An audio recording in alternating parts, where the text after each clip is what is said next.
Hi, I am Abigail Thornton, and last Friday night in June 2022, I stood in the shadows of a glittering ballroom, watching my sister Lauren twirl in my husband Nathaniel's arms under a chandelier I'd paid for, while guests whispered I was already a ghost. Their laughter sliced through me, but what gutted me most was her wearing my mother's sapphire pin, a betrayal sharper than any knife. I didn't shatter or scream. By dawn, I vanished, taking secrets that could torch their world. Secrets I'd guarded too long, now ready to ignite. Want to know how I turned their dance into my war? Tell me where you're listening from in the comments. I read every one. Let's unravel the night I became their reckoning.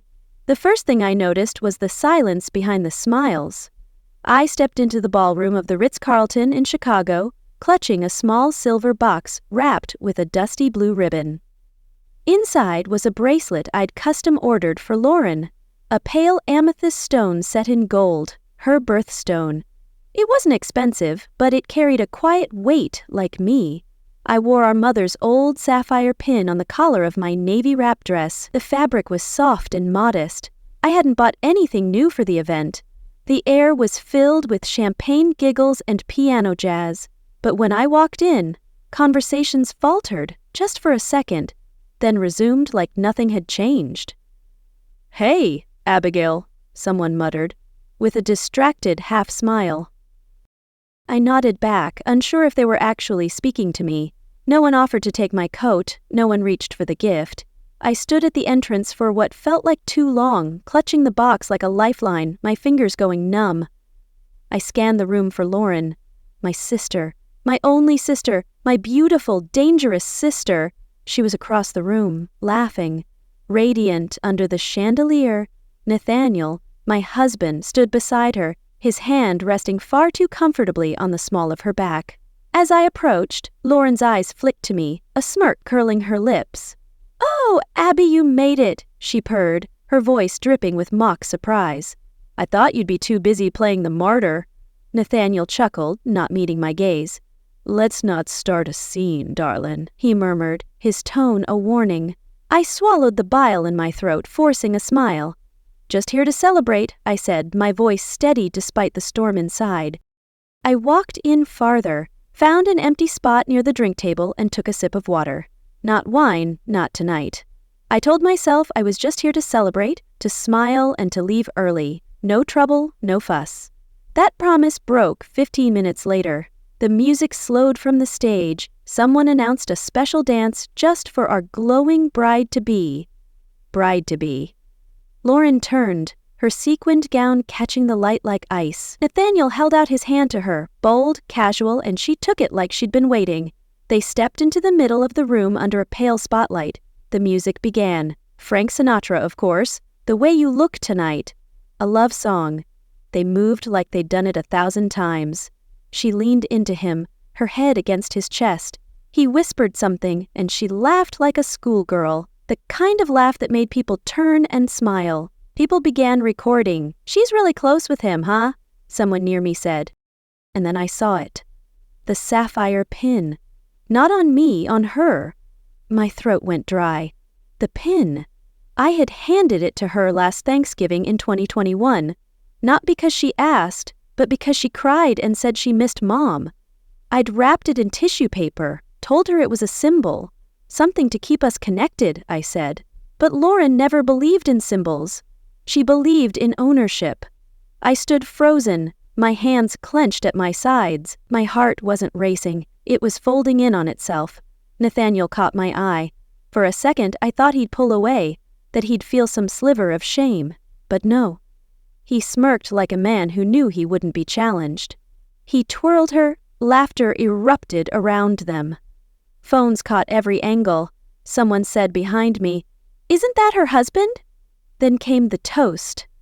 Lauren stood by the stage, a flute of champagne in one hand. "Thank you all for being here tonight. To my amazing family, my incredible fiancé Nathaniel, you've been such a support through everything." There was clapping. No one turned toward me. My name was never spoken, not once. As she raised her glass, she locked eyes with me across the room. "To new beginnings," she added, her voice laced with venom, and leaving the past behind. The crowd cheered, oblivious to the dagger she'd just thrown. Nathaniel raised his glass, his smirk now a full grin, daring me to react. I didn't. Not yet. I set the gift box on a table. I didn't drink the wine, didn't touch the food, didn't say goodbye. I walked out into the Illinois night with nothing but the dress on my back and a silence so loud it rang in my ears. And that's how I disappeared before the cake was even cut. That night, the world thought I'd just gone home. They didn't know I had a plan. I drove through the quiet streets of Chicago with both hands steady on the wheel, though nothing else about me felt steady. My phone lit up on the passenger's seat, Nathaniel's name flashing again and again. No voicemails, just calls. I didn't answer. The yellow glow of the streetlights blurred into streaks as I passed. I wasn't crying. I hadn't cried all night. It wasn't numbness, it was more like preservation.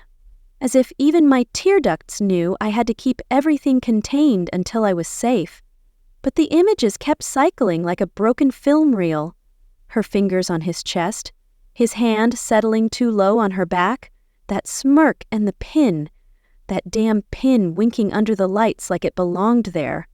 By the time I turned into the cul-de-sac, the world was asleep. My porch light was off. Nathaniel's truck wasn't in the driveway. Inside, everything looked the same. Too much the same. I kicked off my shoes and dropped my clutch on the console table by the door. My heels had left faint blisters I hadn't noticed earlier. As I passed the hallway, I noticed his duffel bag was gone. It wasn't his usual overnight gym bag.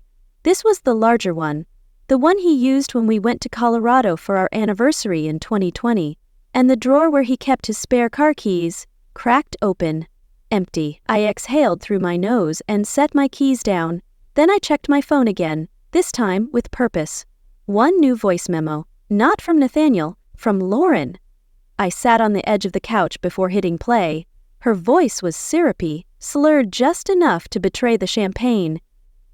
You were never meant for him, Abby. You were just the preview. There was a giggle, muffled music, the faint clinking of glasses. I mean, come on. You saw us tonight. It's like we finally got to stop pretending. The message ended with the sound of someone calling her name in the background. Probably Nathaniel. I stared at the wall across from me for a full minute. Then I forwarded the voice memo to both my work email and my backup drive. I also saved it to the cloud under a new encrypted folder named for later. When I stood, I noticed the hum, a kind of quiet that didn't belong in a house with two people. I walked through the living room and down the hall toward the bedroom. As soon as I opened the door, I knew half the closet was empty. His drawers, yanked open, some still dangling crookedly, were stripped of everything. Belts, socks, dress shirts, gone. I opened the bathroom vanity. His toothbrush was missing. The cologne I'd bought him for his birthday in 2021? Gone. The expensive hair trimmer he swore was too fancy to travel with? Gone too. There was no note, not even a text, just the kind of absence you could smell, like something had been ripped away too fast, leaving heat and static in its place. I walked over to my desk in the corner of the room, opened my laptop, and logged into our joint bank account. The number glared up at me. $67,000, 0 cents. Withdrawn just 8 hours earlier. All in one transaction. I didn't scream. I didn't throw anything. I pulled out a pad of paper and started a checklist. Lock credit cards, freeze bank accounts, call attorney. Separate business assets. I paused on that last one. Business. I headed out to the backyard, flipping the patio lights on as I went. The spring air was crisp. The fire pit was still warm. That's when I saw it. Blackened corners of papers poked out between the logs. Charred, but not completely gone. I crouched down and pulled one free. My licensing agreement, signed, stamped, mine. Another scrap. My original product sketches still faintly visible through the burn. He hadn't just taken the money. He'd tried to erase my name from my own work. That man had watched me pull 18-hour days for 3 years straight, watched me present prototypes, deal with lawyers, pitch investors, and now, Without saying a single word, he'd tried to vanish it all into ash. I stood up slowly. I didn't shake. I didn't cry. I walked back inside, poured a glass of water, and sat at my desk. I clicked open a folder labeled Insurance. It asked for a passcode. I entered it. Inside were scanned copies of every contract, email threads, NDAs, recordings, timestamped photos, investor lists, a folder labeled Lauren May. I'd made it a habit to back up everything after the second time he accidentally deleted my files. The night felt heavy, but my chest felt still, settled, like something ancient had shifted. I had let them rewrite me once, but this time I'd be the one holding the pen. Before I closed the laptop, I found an email from Lauren, sent weeks earlier but buried in my spam folder. "Abby, let's talk before it's too late," it read. "You don't want to lose everything, do you?" The threat was veiled but clear. I saved it to my evidence folder, my resolve hardening. They thought I'd crumble. They were wrong. The next morning, I didn't cry. I documented everything. I had slept for maybe 3 hours, if that. When the sky started to lighten just past 5:00, I was already in the kitchen, standing at the window, watching the edges of the clouds burn pink. My coffee sat untouched. It had gone cold long ago. The house felt empty, not just in the physical sense. Nathaniel's belongings were gone, but what struck me more was how the silence echoed inside me, as if something that had been buried for years was finally clawing its way up from the floorboards. My phone vibrated against the counter. I didn't even look at the screen until it stopped buzzing. One message from my mother. "Did you cause a scene, Abigail?" Not, "Are you okay?" Not even a "What happened?" Just that. "Did you embarrass the family?" It was such a classic line that I almost laughed, but there was nothing funny about it anymore. Nothing surprising. I deleted the message, and yet the memories came anyway. I remembered being 13, spending weeks building a miniature working solar panel for the regional science fair in 2008. Lauren had wandered into my room the night before the judging and asked if she could help with the finishing touches. The next morning, she arrived at the exhibit early, with my project in tow, her name on the placard. She won first prize. I stood behind the judges, watching her accept the medal. She didn't even look in my direction. Or the time we celebrated my high school graduation in 2012 at a restaurant, and my father raised his glass to toast Lauren for always making the family proud, even though the night was supposed to be about me. His reason: Lauren just presents herself better. Every milestone that should have been mine had been diluted, blurred, or outright stolen, and I'd kept telling myself that being the bigger person was noble, that humility was strength, that love, even when it went unreciprocated, still counted for something. Maybe it did, but what it didn't do was protect me, because last night wasn't the first time Lauren had crossed the line with Nathaniel either. I'd seen the signs. At our engagement party in 2018, she'd brushed a stray eyelash from his cheek. I'd caught her fixing his tie before I could even reach him, and I remembered the way she looked at me when I noticed, like I was in her way. And I, naively, desperately, had chosen to believe her smile was just teasing, just family being close. I'd once told myself that I was just sensitive, that I was reading too much into things. Nathaniel had said so too. But when I sat on the edge of the bed that morning, I remembered something else. A therapy session from about a year ago in 2021. I'd been exhausted, on the verge of burnout, and my friend had insisted I try speaking to someone. The therapist had asked me, "Abigail, do you feel invisible in your own marriage?" I laughed at the time, shrugged it off. Now, the words clung to me like cold breath on glass. Not just invisible, but erased. In my mind's eye, I replayed the moment Lauren leaned in and whispered something to Nathaniel on the dance floor. He'd laughed. She'd smirked. What else had she mirrored? What else had she taken and made hers? The clock on the wall read 6:45 a.m. I got up, took a deep breath, and opened my laptop. Emails had piled up overnight, a few notifications from my assistant, some basic updates from suppliers. One flagged message forwarded at 1:22 a.m. It was from my assistant, Sophia, with the subject line, "You didn't authorize this, right?" I clicked it open. The message she had forwarded was from Lauren, sent using my name, my business email. The signature was forged, identical, except for the hyphen in my middle name, which I always omitted, but the revision was clear. It was a revised licensing agreement for one of our key IP partnerships. Instead of sending royalties to my company, it rerouted them quietly to a shell entity in Lauren's name. It had been prepared and sent to the legal department just hours before the engagement party. This wasn't just petty sabotage, this was theft. Calculated, cold, filed with precision and confidence, under the assumption that I was too soft, too blind, too loyal to ever notice. I stared at the timestamp again, 3:37 p.m. Before she even stepped into that ballroom wearing my pin, before she slow danced with my husband in front of everyone I once considered family, she already thought she'd won. But here's the thing about underestimating someone like me. You assume silence means weakness. You assume forgiveness means defeat. But I had something Lauren never did. Memory, documentation, and time. I wasn't just a discarded wife. I was a target. And they thought I'd never fight back. I called Sophia immediately. "Did you know about this?" I asked, my voice low. "No, Abby, I swear," she replied, panic in her tone. "Lauren said you approved it verbally. I didn't believe her, so I flagged it." "Good," I said. "Send me every email she's touched. We're going to bury her with her own lies." Sophia hesitated. "She's been asking about your passwords lately. Be careful." I hung up, my pulse quickening. Lauren wasn't just stealing, she was hunting.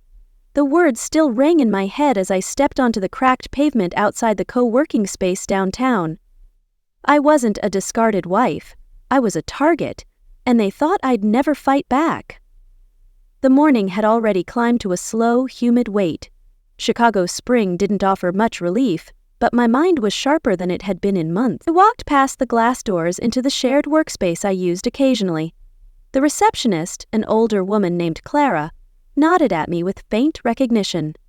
"Meeting room 3B, she said, not even needing me to ask. Dr. Marcus Bennett sat at the far end of the room. His suit was a soft gray, understated but firm, just like him. He'd mentored me during my early business structuring days, sharp as a scalpel. Retired now, technically, but still the kind of man you called when something wasn't adding up. "Abigail," he greeted with that same calm voice he'd always had. "You look like someone who's had enough." "That obvious," he gave a dry chuckle. "When you emailed me at 3:00 a.m. asking about silent transfers and forged signatories, I figured it wasn't just curiosity." I sat down, folding my hands on the table. "I need to know how deep they went," I said. "Nathaniel, Lauren, I think they're trying to take over everything." Marcus didn't ask questions he didn't already know the answer to. He just opened a folder, slid it across the table. Inside were printed records, paper still warm from the printer. 4 months ago, while I was at a silent retreat in Oregon, in February 2022, no phone, no email, no outside contact, a power of attorney form had been submitted. My digital signature was on it. It authorized Nathaniel to make temporary administrative decisions regarding equity structure and intellectual property licensing, and in the weeks that followed, share ownership in my company had been diluted, not by much, just enough to allow for strategic reallocation. Strategic reallocation, a euphemism as vile as it sounded.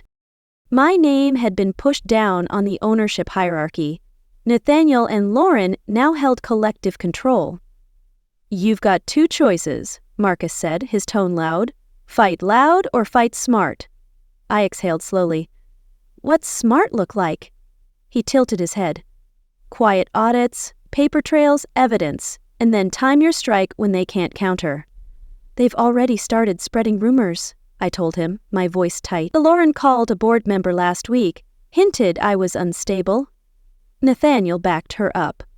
Marcus's eyes narrowed. "Then we move faster. Get me their correspondence. I'll trace every move they've made. They're sloppy, Abigail. Arrogance always is." I left with more papers than I could carry comfortably and a pounding behind my eyes. I didn't cry, I didn't scream, but I did go home and dig. A part of me had always prepared for something like this.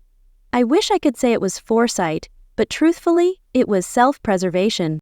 I had learned early that in my family, trust was something you kept behind lock and key.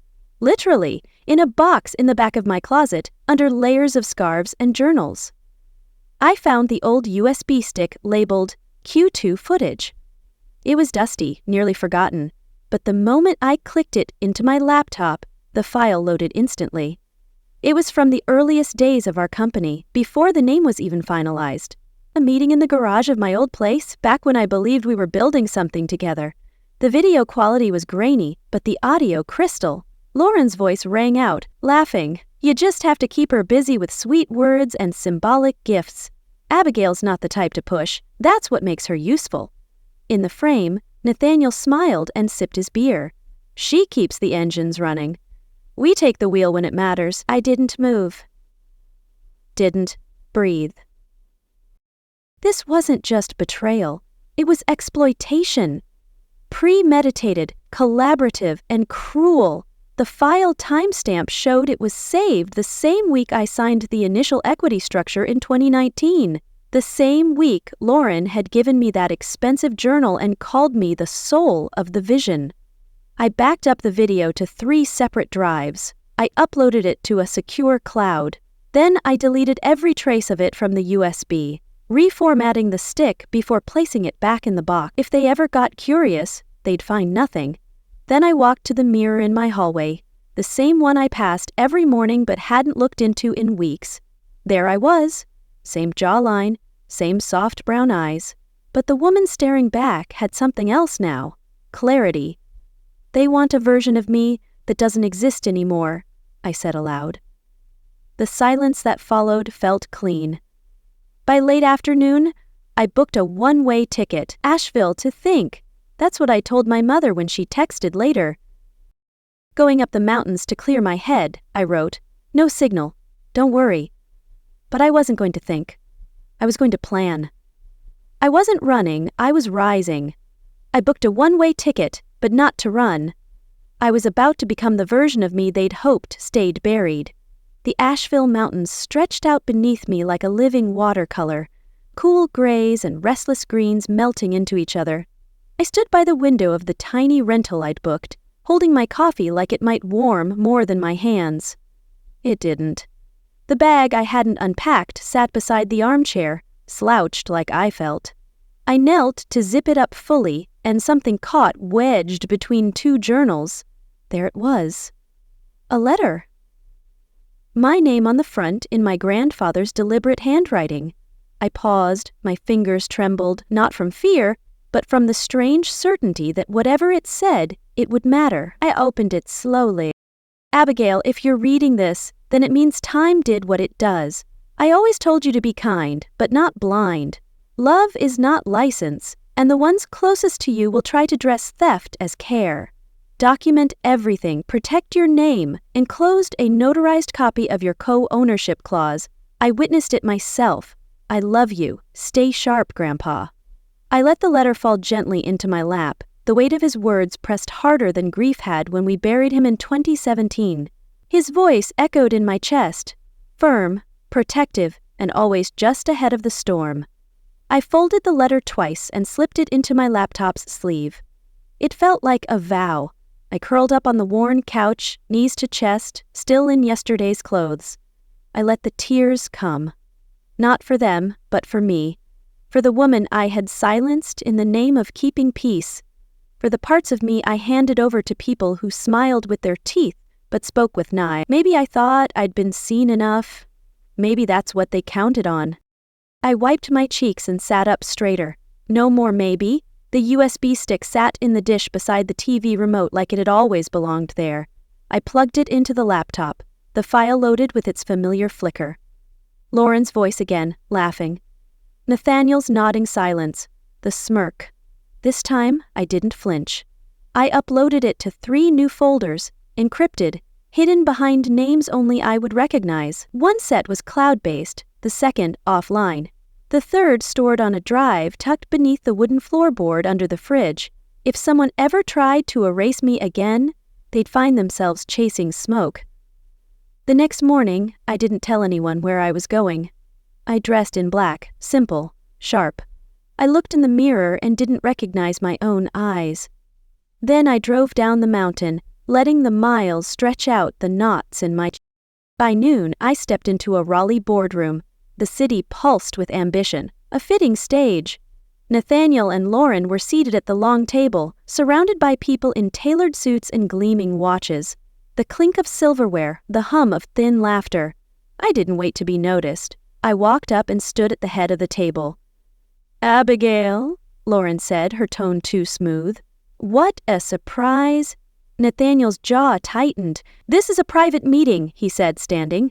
"I figured it's a celebration," I said, reaching for an empty glass. "To long games," I raised it, "and short fuses." Lauren's smile faltered.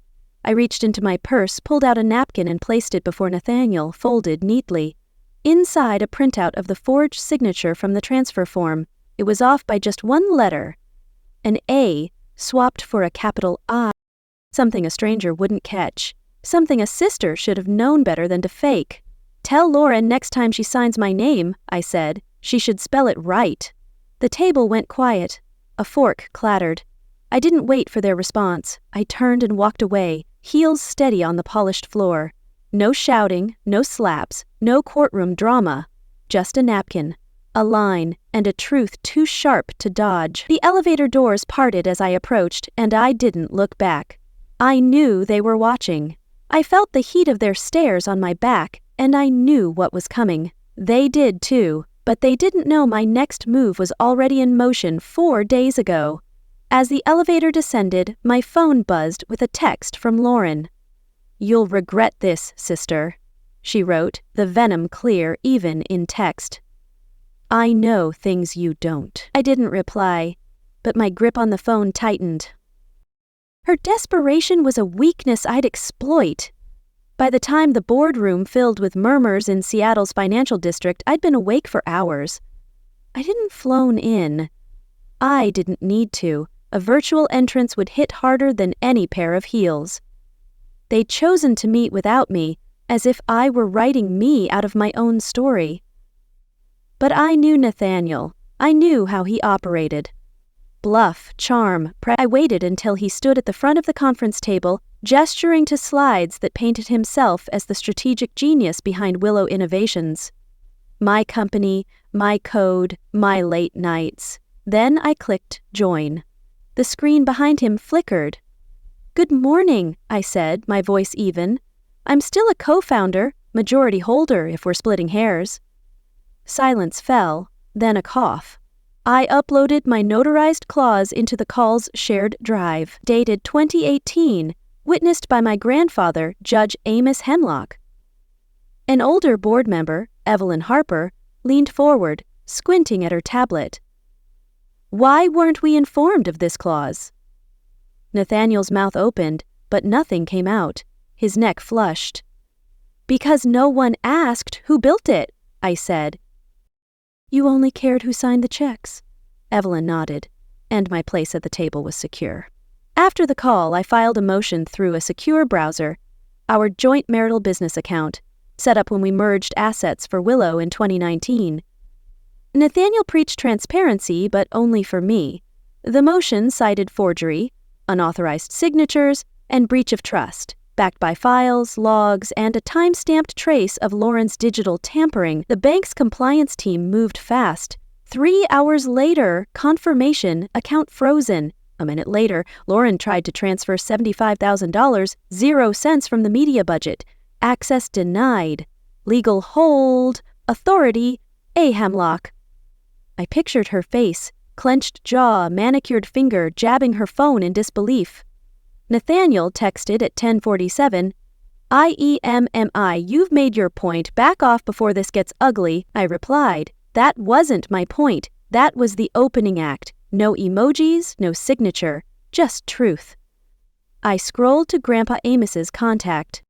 Not him, he'd passed, but his longtime clerk, Edmund Reese, now a federal ethics auditor. He had always said, "Corruption leaves fingerprints. You just need to know where to look." I called. He answered on the second ring. "Abigail, I need help reviewing asset movements," I said, "and some board votes. They're more pattern than strategy." His tone sharpened. "I'm listening." We set a time. Later, I drove north, coastal roads giving way to quiet pines. I rolled the window down, let the breeze tug my hair. A voicemail from Grandpa Amos surfaced, unplayed for years. His voice steady. "You're not hard to love, sweetheart. You're hard to fool, and that's a gift in the right hands." I hadn't realized I'd been holding my breath. My hands gripped the wheel, and I smiled, pain-free for the first time in years. They'd tried to erase me, but I'd become the shadow behind their every fall. A week after the boardroom coup, I hadn't slept the same. Not from restlessness, but from clarity. I no longer braced for betrayal. I anticipated it, dissected it, diffused it. So when the Thornton Family Foundation gala invite didn't come, I wasn't shocked. I'd seen the guest list, my name scrubbed. But I went anyway. The Waldorf Astoria in New York glowed, with chandeliers and red roses paired with white orchids, Lauren's signature, legacy, and vision touch she'd fed to a journalist.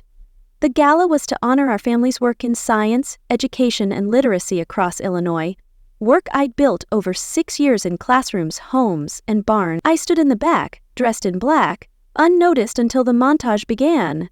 My name was absent. Stock photos of kids with tablets, Lauren handing out books she didn't write, my quotes in her voice. Guests whispered, "Wasn't that Abigail's project?" A man in a navy tux turned. "Abigail, you're here." I smiled, teeth hidden. I never left. Lauren took the stage, silver dress catching every light. "Thank you for supporting the Thornton Family Foundation," she said. This journey started with my vision for STEM education in underserved communities. Her voice was honey, her smile practiced. Then the screen flickered, a new file loaded. Origin, the founding of Thornton Literacy. I'd uploaded it via a dormant admin account from 2016, a ghost I'd never buried. The audience gasped. Images of me, 11 years younger in 2011, hauling tablet boxes into a trailer classroom, my signature on the nonprofit's registration. A clip of a rural girl reading under a string of Christmas lights. The timestamp: Abigail Thornton, Executive Director, Founder. The final slide: "You can edit history, but metadata stays loyal." Lauren's mic caught her frozen breath, her lips parted, unsure whether to speak or fake a glitch. I walked forward, no rush, just purpose. A cedar pin, my grandfather's gift from our first grant in 2010, was on my lapel. He'd said it stood for service over flash. Lauren once called it cheap, told me to skip it for donors. Tonight, donors leaned in, some touching their own lapels, recalling Grandpa Amos's legacy. I met Lauren's eyes, but didn't stop at the podium. I passed her. "Enough." She didn't follow. As I reached the exit, Nathaniel grabbed my arm. "You think you've won?" he hissed. "We're not done, Abigail. You'll pay for this." I yanked my arm free, my voice ice cold. "You're right, Nathaniel, we're not done. But I'm just getting started." His face paled, and for the first time I saw fear in his eyes. Outside, New York's early spring air had a chill. The valet was slow. Nathaniel's voice came from my left, low, bitter. "This is war." I turned slightly. "No," I said. "This is accounting. I'm balancing your books." His fists clenched, but he couldn't hold my gaze. For the first time since our marriage, he looked away first. Before I reached the car, I saw it.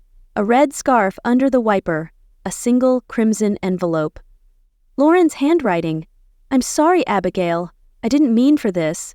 The scarf was the color of regret. I didn't open it yet. I stared at it under the streetlight, my breath fogging the glass. It wasn't peace. It was surrender, too late. Inside was a letter, her words trembling on the page. "I thought I could take what you had, Abigail. I was wrong. But you'll never forgive me, will you?" I didn't sleep that night, my mind racing with the weight of her words. I packed my documents, kissed my daughter goodnight, and pinned my grandfather's cedar to my coat like a vow. At 7:00 a.m., I walked into the San Francisco County Courthouse, chin up, heart steady. The courtroom was half full, lawyers and onlookers buzzing. Lauren and Nathaniel sat across the aisle, their lawyers shuffling papers, avoiding her gaze. The judge, a woman in her 60s with silver hair and eyes that cut through lies, called order. Their first move was a therapy note from a year ago, October 2022, private, never shared. I recognized the handwriting, my mother's. Stolen. Nathaniel's lawyer said. Her isolation, her outbursts. We fear for her daughter's safety, Lauren added, voice quivering. She's kept her from us. We're family trying to protect her. My turn. I didn't shout. I opened the folder from my grandfather's safe, handed to me after his funeral in 2021 with a note. For your daughter. Inside, a notarized guardianship letter naming me sole parent and guardian. Records of Nathan's threats, including a voicemail, comply or you lose everything, including her. The room stilled when I presented the trust clause. Signed by Grandpa Amos, witnessed, sealed. Any family member sabotaging me for gain would forfeit all inherited assets to me as trustee. The judge read, her lips tightening. All claims dismissed, she said. Clear. Final. You two get separate counsel. Lauren's eyes widened, stung. Nathaniel didn't move. Outside, reporters swarmed. Miss Hawthorne, did they try to take her? Abigail, how long did this go on? I said nothing, took my daughter's hand, her fingers small in mine, and walked through the chaos like it was mist. Nathan's firm issued a statement within the hour. Ethics review launched. Lauren's foundation went dark by noon, sponsors gone. I didn't smile. I didn't need to. My daughter tugged my hand. Home, Mommy. I looked at the sky, wide and blue. Yes, sweetheart. That evening, with the press gone and the courthouse still, I sat on the porch. The sun sank, shadows stretching across the oak planks. My cedar pin caught the last light, its grain a quiet fire. I whispered, they danced like I was nothing, but I built their stage. And I tore it down. The moment held, heavy but true. A knock came at the door, soft, hesitant, an old envelope, cream-colored, edges frayed, lay on the mat. My mother's handwriting, Abigail in full, not the clipped A of her anger. Postmarked 2021. It had been lost in estate papers, found only now. I read it later, on a cliff, overlooking the Atlantic in Monterey, the ocean roaring below, the sun low, turning the world gold. It wasn't an apology. It was raw. Thought Lauren needed me more. She was loud. You stood alone. But I see. You were breaking, too. I didn't see you, Abigail. Your strength showed me what I wasn't. No, please. Just truth. Too late. I folded it into my journal, the weight grounding me. It wasn't closure, but it was close. A year had passed since Nathan's shadow faded. He'd fled to Europe, claiming consulting, dodging subpoenas. My mother had retreated, her foundation's sight blank, a curt note, pausing for reflection. Donors fled, her scandal too sharp to touch. I didn't chase them. I was building. The Hawthorne Haven, my grandfather's namesake, opened 2 months ago in a quiet Monterey house. We didn't post photos or seek headlines. People came when they needed us. We were there. I funded it for a decade with reclaimed assets. No fanfare, just a cedar pin etched above the door. A flame steady, not fierce. Some women knew it, most didn't. It was about healing, not history. Today, my daughter sat beside me on the cliff, sketching waves in her notebook. She looked up, holding a smooth stone. It's like your pin, Mom. I nodded, seeing its worn curve, bent but enduring. It says, we can grow from where we break. She set it by my hand, gentle, like it was holy. Gulls cried above. A jogger passed, her dog bounding ahead. I didn't need applause or amends. I had this quiet, earned, not lonely. The kind you claim when you've built your life, unasked, unowed, yours.